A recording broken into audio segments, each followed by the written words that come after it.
Assalamu alaikum jama'a mu sauraron mu na cikin ƙasa da na ƙasashen waje, barkamu da wannan sahiya ta Asabar wadda ta zo 22 ga wannan wata na Nasara har ta zo 1 ga wata na Muhammadiyya.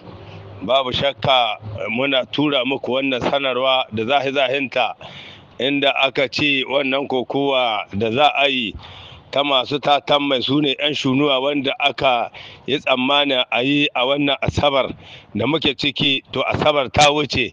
Dalilin haka aka ce an ɗage wannan kokowa sai bayan shamfena waccan da za a yi birnin Tawa ranar 21 ga wata mai shirya hawa, wadda za a shirin buɗe wannan kokowa a can birnin Tawa.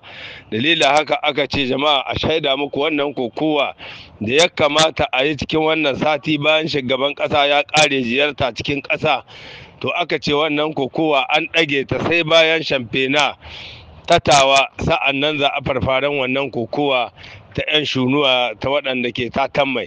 Dalilin haka aka ce jama'a masu sauraron mu sai a shaida muku bisa ga wannan labari a wannan marece na yau.